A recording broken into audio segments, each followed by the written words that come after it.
Our next step in making our bag is creating a machine stitch buttonhole, which will allow you to attach your button and have it be functional on the flap.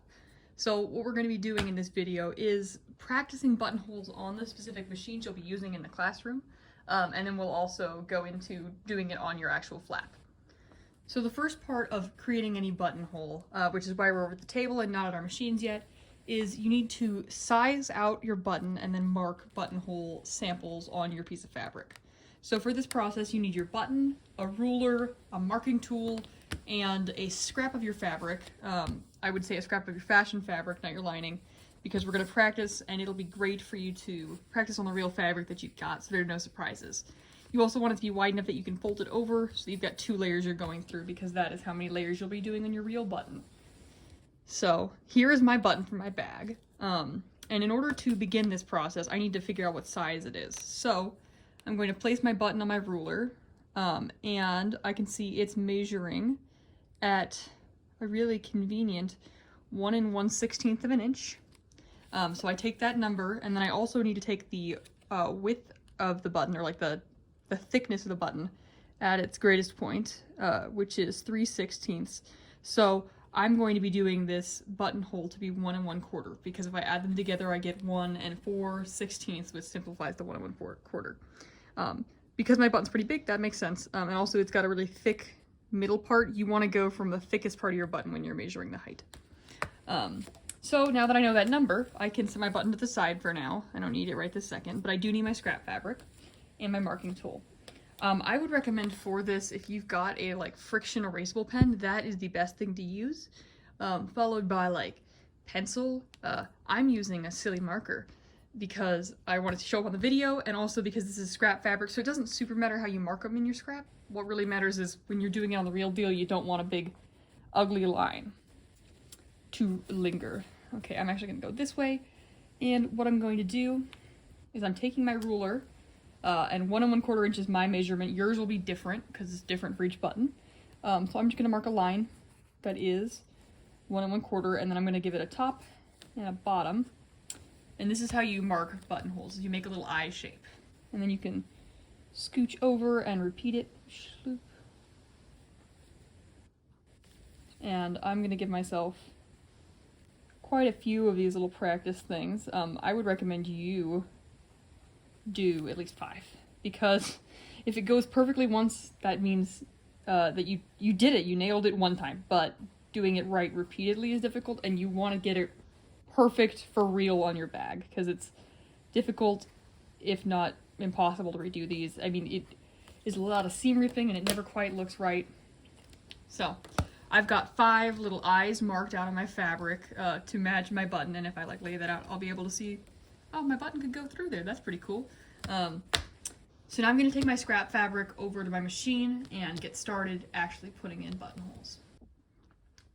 So over at my machine, I'm going to start out, we're just going to look at our settings like we've got our machine normally set up.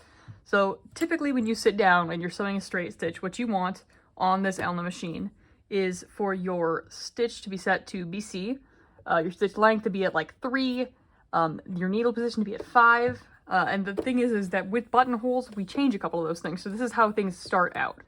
The first thing I'm going to change, which I'm going to change before I sew anything, is the stitch length. I'm going to take it from about 3 to right between the 1 and the 0, and I'm going to turn this so you guys can see it.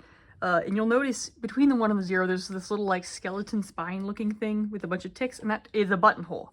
So it kind of signifies that this is where your little notch thing needs to be pointing if you're doing a buttonhole.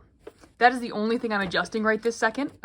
Everything else can stay normal until I start changing it in the next step. But to start with, I'm going to put my fabric under my presser foot, and I'm actually going to lower my needle into it first so I can see that it's hitting right at the top of that T. And then I'm going to lower my presser foot. And to start with, I'm just going to stitch probably 3 times. And this is essentially like back stitching to anchor your fabric. And you'll notice it's not moving very much because it is so, the stitch length is so small with that 0.5 that we've got it sent to. Now that we've got it anchored, the next step is going to be, we're actually going to use this adjustment wheel. So if you look at this adjustment part here, I'm gonna zoom in for you. There you go. If you look at this adjustment part here, there's lots of information. What we need right now is the information on this dial and this stuff. So this here is a diagram telling you what each of these settings do when you're making a buttonhole. So the part that's being like highlighted is the thing it's doing. In order to switch between these, you just turn your dial. And so when I switch it to A1, I can see there and also over here that A1 is going to do the left side of the buttonhole. So that means it's going to do a really tight zigzag stitch down the side of my marked T, and that's the first one I want to do. This process can be a little confusing to start with, but just remember you're legitimately going A1, A2, A3, A4. You're just counting up, and then you're done. So what you're going to do is switch from BC to A1, and you don't need to change anything else over with the stitch length or the needle position because it automatically does that as a buttonhole, like adding function. One thing you do need to be careful of, though, is that your needle needs to be out of the fabric when this happens, because if it's in and the machine tries to move it, because if you see when I do this, it moves back and forth. If it's in your fabric when you're trying to do that, it can snap the needle because it just gets stuck. And the top moves and the bottom doesn't. So always make sure whenever you're switching settings, which you're going to do a lot for this, it's up and out of the fabric. Now I've got it set to A1, my stitch length is the same, and I'm going to just go ahead and go for it. This is running a zigzag stitch down the left side of my buttonhole that I've marked, and what I'm doing is I'm just being careful to stay on that line that I marked in the center. And there we go, my thread is out, or my needle's out of my fabric. So the next thing I'm going to do, now that I've reached this end point, you can see it like on this one, but that is where I am underneath my presser foot, is I'm going to switch it to A2. A2 and A4 are the same spot because they're the same thing, and it's just back stitching, like back and forth at the bottom of your buttonhole, and you're going to want that at the top of your buttonhole too. It's securing it. Next, I'm going to switch it to A3. I only did A2 for probably 3 or 4 times. You don't want it to get too bunchy. Now that it's on A3, it's going to do the exact same thing as A1, but going backwards up the other side. So my fabric is going to move like I'm back stitching. It'll be the opposite of normal, which can be a little disorienting, but you just got to kind of embrace it. And you want to let the machine take its time doing this. You don't want to be like pulling the fabric, because then you'll get a really sparse buttonhole. And one thing you've got to be careful of is where your top mark is, because it can be kind of hard to see. There's mine. So now that I've reached this top point on that one, I'm going to switch it to A4, which again is the same as A2. Run that a couple times. I'm gonna raise my needle up. And then typically what I like to do is just set it back to BC and do like 3, because it's just like a little tying off the knot kind of thing. I do like 3 up and downs of the machine, and then I can take it and cut it off. And so you'll see I've got a pretty solid buttonhole here. Because I'm sewing through the video camera, it can be difficult to stay on the line, but I think I did a pretty decent job. This is what you want it to look like. So I'm not going to sit here and make you watch me do all 5 of my practice ones, but if you'd like to follow along and watch me do them again, feel free to rewind the video. A real quick refresher, in order to make a buttonhole on an Elna machine, you set your stitch length to between 1 and 0. You begin with it set to BC over on your stitch type, and you want this set just to 5. You'll notice actually there's a little buttonhole next to the 5, so that's what you want. And then as you're going, you do that for about 3 stitches. Switch to this, it zigzags down the left. When you get to the bottom, you stop. You switch to A2, it zigzags very like in a thin line right at the very bottom, and then you switch to A3 to go back up the right side, and then when you get to the top, you do A4. So that's all there is to making a buttonhole on the Elna Explorer 220. And the process is largely similar on most machines. It can just look a little different, but there's a knob and you turn it and it changes what you do. It's usually the case.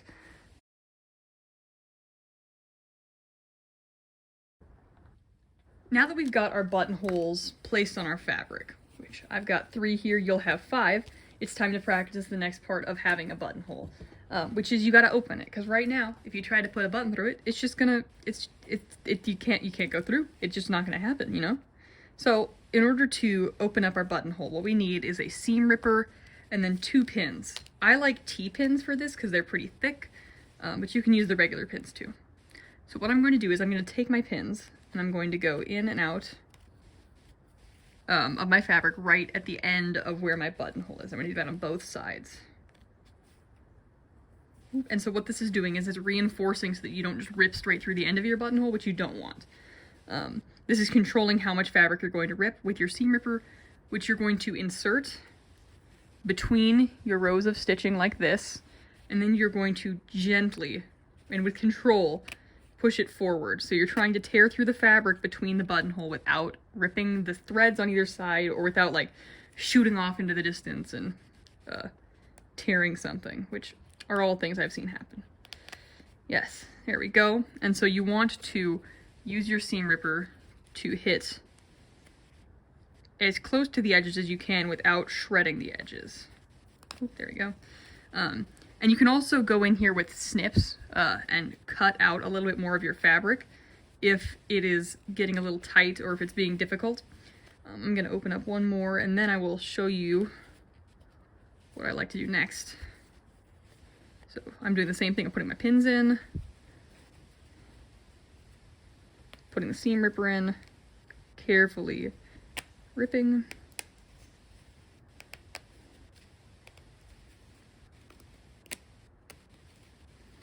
There we go. And you'll see, like, when I get towards the end, I get a little cautious because I don't want to rip out past the end. The pin should stop that from happening, but if you're doing it with, like, great gusto, you could still undermine the pin, honestly.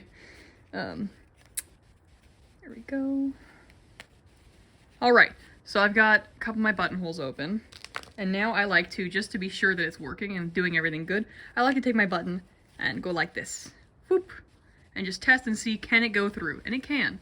And it can go through without difficulty, because if it was too small, I'd be like, come on, get through there, and it wouldn't work. So you want to make sure that your button can easily go through your buttonhole, which it should be able to if you measure everything and do the size correctly, but you want to make sure before you go and put this on the front of your real bag that you're not going to be forever struggling with a buttonhole that's like slightly too small. Like when I'm holding this, it does struggle. You could get it through eventually, but it's going to take you time every time you do it, which you don't want. So once you've gotten all of your practice ones done and you've opened them up and tried putting your button through and everything, it is time to actually mark it on the flap and do it for real, which I will show you next.